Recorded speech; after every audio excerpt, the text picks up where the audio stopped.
Now, before I get into this video, I just want to acknowledge that yes, I did already cover Night Terrors as part of Defending the Despised, but that was back in 2019, 3 whole years ago. It's not really a video that reflects my current analysis style or video quality, especially because I sound like I'm about to start talking about Burger King foot lettuce. So I thought it was worth revisiting the episode again as a normal review and giving it the kind of attention I've been giving to the rest of Series 6. So with that explanation out of the way, let's get into the video. The first 10 series of modern Doctor Who often saw recurring writers who would return to pen multiple different stories over the course of the 12 years between 2005 and 2017. The most prominent of these writers was Mark Gatiss, who wrote for all but 2 of those 10 series. Gatiss was good friends with second showrunner Stephen Moffat, so after his Series 5 script Victory of the Daleks, Gatiss was once again invited to contribute to Doctor Who, with the showrunner inspired by Gatiss's 2008 horror series Crooked House, which saw an ordinary modern dwelling being used as the traditional haunted house style story. After brainstorming with Moffat, Gatiss came up with the Series 6 episode Night Terrors, which would see the Doctor, Amy and Rory summoned to an apartment block, where a little boy is scared of everything and unintentionally causes chaos as a result, forcing the Doctor to intervene and help the boy confront his fears. Despite its setup as a scary episode akin to The Empty Child or Blink, Night Terrors had a very mixed reaction, particularly because of its place within such a heavily serialised series of Doctor Who. Ironically, the same criticisms were also directed towards Curse of the Black Spot, which originally occupied the same episode placement as Night Terrors. I thought that episode was actually an underappreciated and fun adventure, but is Night Terrors also able to redeem itself, or have the last 3 years changed my outlook on the episode? I guess that's what we're here to find out. First things first, you got any jammy dodgers? Right from the beginning of the episode, we're introduced to the more unconventional setting of the story. After centuries of horror stories, we're used to creepy old gothic houses and haunted mansions. However, Night Terrors takes the unique approach of placing the narrative within a very mundane setting of a modern day flat. It's not the type of place we'd usually associate with the horror narrative, but the way the episode is directed immediately lends an unsettling feel to the apartment complex. It's very shadowy and dark, with nothing but artificial light for safety. It puts you on edge from the beginning and sets the tone incredibly well. Richard Clarke had also directed The Doctor's Wife for Series 6, so Night Terrors shares a lot of the creepy direction and visuals of that other episode. The Smith era was less outright scary than the Davis era, which boasted nightmarish stories multiple times per series, so conventional horror in the Moffat era is a bit harder to come by, especially when such a story is set in this kind of location. It's not easy to make something as common as a flat scary in this particular fashion, so Clarke does a fantastic job.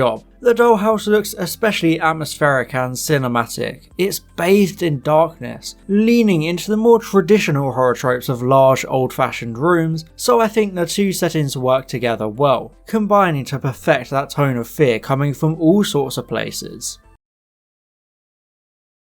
Similarly to the setting, Gatiss based a lot of this story on his own everyday childhood fears, like landlord Purcell being inspired by a gym teacher, and the mound of bin bags rooted in his fear of bins being riddled with vermin. Drawing from these anxieties and fears allows Gatiss to really make the script feel grounded and real. He's able to weave his own experiences into the narrative, and the biggest example of this comes in the form of the terrifying peg dolls who occupy the dollhouse. As a kid, Gatiss had been scared of toys that only vaguely looked humanoid, such as traditional wooden German and Dutch peg dolls. Doctor Who has a track record for taking everyday objects and turning them into memorable monsters or villains, so it makes sense that the peg dolls in Night Terrors are also terrifying nightmare fuel. They may not have the lasting effect of Moffat creations like the Weeping Angels, The Empty Child, or the Vashta Narada, but they're still genuinely scary even when you're not a kid. They're so lifeless since they're actually just wooden toys brought to life, so it's hard to look into those cold, dead eyes and not feel at least a little bit of ice in your veins. They skulk around in the darkness of the dollhouse, which really makes them effective villains. They just show up randomly without warning, so they're an ever-present threat. Originally they were meant to be completely silent, but Moffat thought they were only really scary when they stood still. Therefore he decided that they should perform a creepy nursery rhyme in children's voices, because that's always the go-to with horror movies, and it works here too, giving them a very sinister feel as they stalk characters through the dollhouse.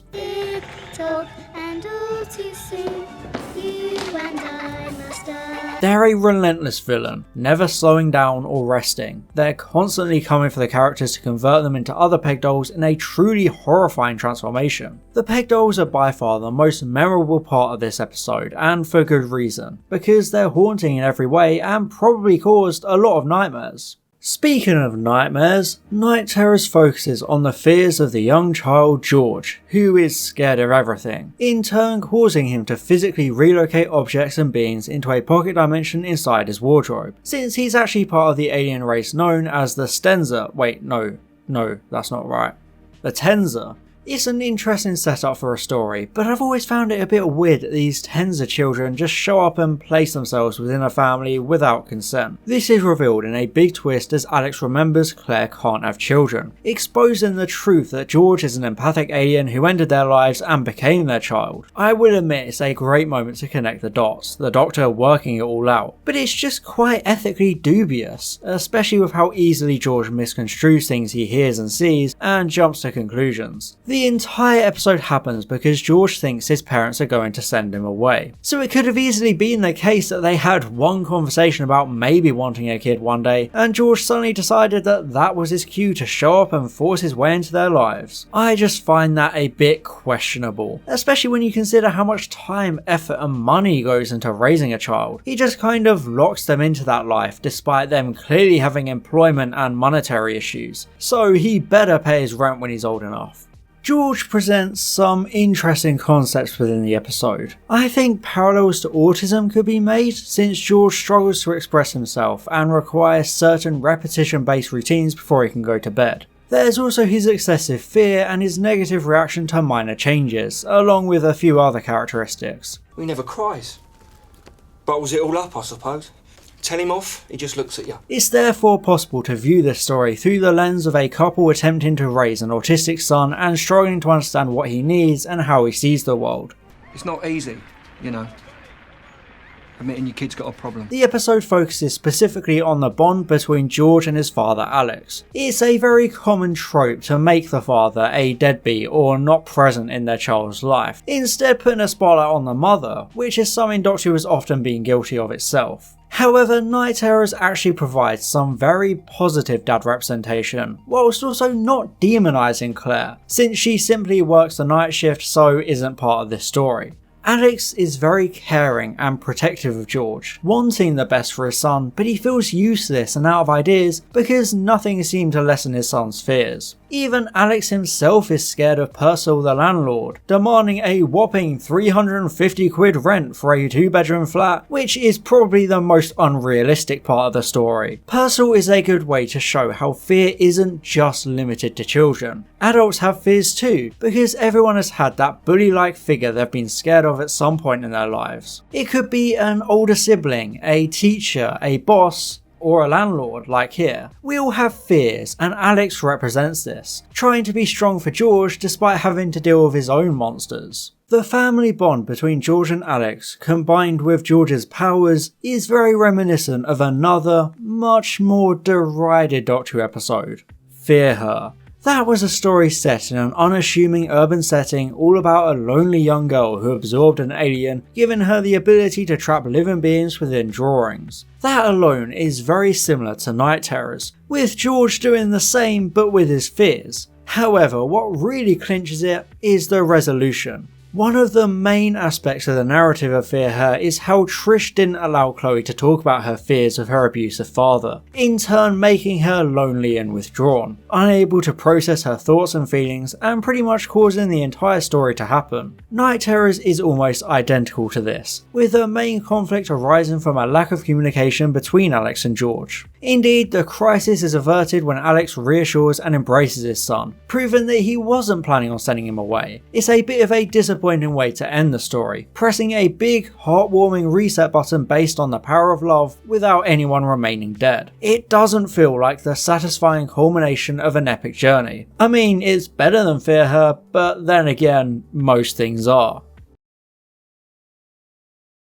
Night Terrors is quite a slow burn and methodical episode, pretty much one of the hallmarks of any Mark Gatiss story, the writer's episodes often being consistently average, although Night Terrors is probably better than previous Mark Gatiss narratives because it's more experimental, although the pacing and structure still leaves a lot to be desired, since there's not really much to the episode outside of its basic facing your fears theme, without much else happening. There's a lot of talking, especially during the first half of the episode where the Doctor is in the flat trying to work out what's going on and how to help George. Dialogue heavy episodes aren't always a bad thing, and I think Matt Smith is the main reason it doesn't weigh this particular episode down. We get to see both extreme sides of his incarnation of the Doctor, showcasing both the playfulness and seriousness the 11th Doctor has become known for. Since he's such a child-friendly incarnation, the scenes of him getting to know George are really entertaining and fun. He's just a big kid at heart, and it really shows here as he plays with a Rubik's Cube and talks about nursery stories. He's able to connect with George in a way Alex hasn't been able to, which helps to build the trust that pays off during the climax. However, we do also get to see the darker side of the 11th Doctor, the ancient Time Lord finding himself scared of the cupboard, which creates a lot of tension and adds some stakes to the story, since he's usually unwavering and never afraid. Smith's best contribution is his iconic "Monsters are real" speech. One of the 11th Doctor's main characteristics is how he hides his real age under his youthful exterior, and this speech is one of the prime examples. A haunting moment providing a sense as to just how old and well travelled the Doctor actually is. You see these eyes?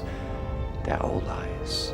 Smith and Daniel Mays are a good combination and they play off each other well, with some nice comedic moments and exchanges, like their improv with opening and closing the fridge door. The dynamic is vital for an episode like this, so Smith basically carries the story with a little help from Mays as his one-off sidekick. Probably the biggest issue of Night Terrors is the episode placement. When it was first planned, the episode was going to be the 4th episode of Series 6, until Moffat decided it was too similar to the episodes around it, so he reshuffled the series, moving Curse of the Black Spot to the first half and Night Terrors to the second. However, much like that pirate adventure, Night Terrors suffers from coming after a very arc-heavy story. Series 6 is famously serialised, telling an overarching storyline of the Doctor's death at Lake Silencio at the hands of the Silence, who genetically engineered Amy and Rory's daughter Melody as an assassin. Night Terrors itself takes place right after Let's Kill Hitler, which kickstarted the second half of the series by paying off the mid-series finale reveal of the Doctor's mysterious friend and ally River Song actually being Melody this whole time, having masqueraded as the couple's childhood friend Mel's. After such a huge and significant plot point, you'd expect the show to acknowledge it or explore it at least a little bit, especially in an episode all about a child, since Amy and Rory could maybe lament not being able to raise Melody as parents, shielding her from the monsters. That would have added depth and continuity, relating the story to the wider series arc, but because Night Terrors was awkwardly rearranged late on, they don't address the previous episode, which creates a glaring tonal disconnect. Night Terrors completely derails the forward momentum of the previous 4 serialized episodes. It's like coming out of hyperspace into a brick wall. The only thing that connects this episode to the series it's in is the tacked on nursery rhyme about the Doctor's death. That's literally it, and it barely even counts. It's a bad idea to follow such a plot heavy story with a completely standalone one, and Night Terrors suffers as a result. The viewer expects a continuation, but instead gets something that could have been in any series, which understandably disappoints.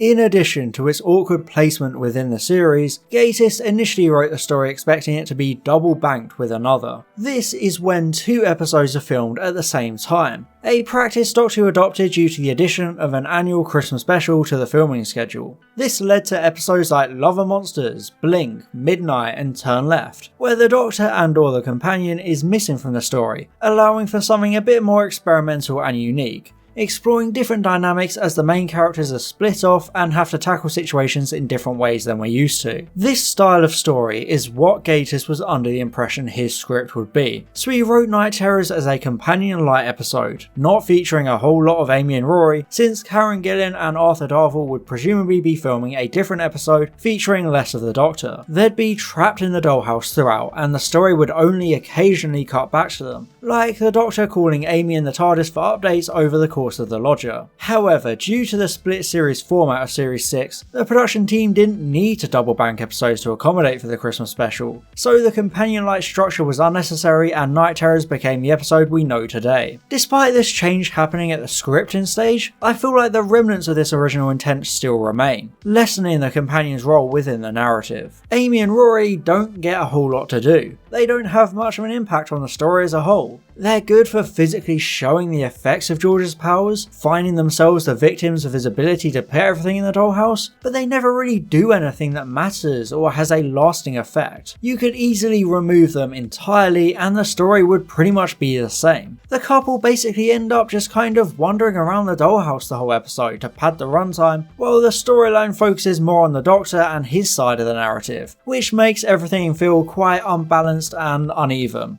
Even though Amy and Rory don't have a significant role in this episode, Rory is on top form as always, one of his best episodes as a character. Arthur Darvill is delightful in this story, with his usual dry humour and sarcastic wit. We're dead, aren't we? The lift fell and we're dead. Shut up. We're dead. Again. There are so many fun jokes and remarks, breathing a lot of life into the story and adding some real personality to the events. Was I? Yeah. He's also very proactive in the episode, further justifying Moffat's choice to expand upon Rory's character by making him a fixture of the series, compared to Series 5, where he was just kind of a comic relief sideshow to provide an outside look at the Doctor and Amy's relationship. The surreal nature of Night Terrors gives Darvill a lot to work with. There's a lot to comment on and poke fun at, along with a nice exchange between him and the Doctor. No offence, Doctor, Meaning the opposite. but we could get a bus somewhere like this. An episode like Night Terrors can't be played completely straight, so it's nice to have a character like Rory there to acknowledge some of the goofiness of the episode, providing a bit of meta commentary on stuff that happens. Usually I hate MCU style quips that disrupt drama or tension because it feels too meta and try hard, but I think it works perfectly with Rory because it's part of his character and it's what he's known for. He's there to point out weirdness and provide a more normal, level-headed viewpoint in contrast to the Doctor and Amy. So Rory's role in Night Terrors is very simple but incredibly effective. Possibly the weirdest part of Amy and Rory's contribution to the story is the climax, as Amy is caught by the peg dolls and converted into one of them, undergoing the horrific transformation. This is one of the main characters essentially dying, like being turned into a Cyberman. It should be a huge dramatic moment with severe implications, but it instead becomes a big anticlimax. Rory doesn't react like his wife has just died. He just kind of shrugs it off. Sure, we as the viewer already know that it will be undone, since it's a completely random episode and there's still so much of Amy's story left to tell. But the episode doesn't even try to treat it as a real death. It reminds me of Amy's supposed death in Hungry Earth. She was taken by the Silurians, and even though it was pretty quickly established that she was still alive, we at least had the Doctor and Rory dealing with the ramifications of such a twist. You actually got the impression that something severe had just happened. But in Night Terrors, this is their reaction. Doctor, where's Amy? There just isn't any drama, no focus on it, and I'm not expecting it to spend 10 minutes pretending she's dead, with Rory wallowing in self-pity. But this is his wife, the mother of his child. You'd expect him to have at least a little bit more of a reaction. Amy gets converted into a peg doll and everyone just keeps going on as normal. It doesn't at all seem like the Doctor's companion has died. And the most frustrating part is Gatiss had already managed to do this type of story beat in The Idiot's Lantern, where Rose becomes a victim of the wire and loses her face. You know she'll be fine by the end, but it gives the Doctor something to fight for, raising the stakes for the climax. That simply doesn't happen in Night Terrors. It's introduced and immediately brushed aside so it has no impact on the story, and instead feels like a waste of time, which, come to think of it, actually sums the episode up a bit. It doesn't push boundaries or really provoke the mind with ethical dilemmas and concepts, like even the Rebel Flesh had done. It's just there. You passively sit there and watch the events play out. And sure, Doctor Who is allowed to do that. Not every episode has to be a masterpiece or a philosophy lesson. But Night Terrors just happens, and not in an especially interesting way. Skipping this episode has absolutely no effect on Series 6, and Amy's fake out death is a personification of that. The Doctor's wife is a completely standalone episode too, and you can easily skip that if you're watching Series 6. But look at how incredible that is with all the concepts, themes, and general charm. Night Terrors pales in comparison and just kinda feels pointless within Series 6. Night Terrors is an episode of Doctor Who that exists, but it's not one you're likely to remember or desperately want to rewatch. It just kind of blends into everything else and really struggles to stand out amongst the mostly good stuff in Series 6. It's not bad, but instead it's just kind of bland and inoffensive because it doesn't have that necessary pizzazz to elevate it beyond a middling, average episode of Doctor Who. It does have a lot of positives though. There is a very well executed atmosphere and creepy tone, with some exceptional directing making it feel comparable to a modern horror movie. The use of everyday horror is good, Gatiss drawing from his personal experiences to create some memorable monsters in the Peg Dolls, which still look creepy and unsettling even after all this time. I appreciate how it explores George and Alex's relationship, even if it does mirror Fear Her a couple of times. I would probably give Night Terrors a lenient C grade on the Series 6 tier list. It's one of the better Gatiss episodes, but considering the company it keeps, that's not very surprising. The pacing is very uneven, with a lot of concepts falling to the wayside and Amy's supposed death having absolutely no narrative purpose to it. However, it's carried by the characters like the Doctor and Rory, with both actors putting in wonderful performances and providing the episode with some much needed charm and levity. The main issue is that Night Terror simply doesn't matter. It's a sudden, inconsequential filler episode within a serialized story, being placed in the unenviable position of coming directly after a run of 4 interlinked and important episodes. This placement makes it feel pointless and unimportant, especially because it's followed by 2 incredible standalone episodes, so you never feel any reason to revisit this one, since those two show how much worse this one is in comparison. It's a shame because Night Terrors has plenty of interesting ideas and concepts with some nice themes and character writing, but in the end it just doesn't end up leaving a mark. And I'd like to give an extra special thank you to my diamond level patron Fallon Cortez and all my gold level patrons Calvin, Daniel Shilato, Franz Horn aka Line Vortex, Herna Verzog and Luke_SY. Thank you so much for all the support.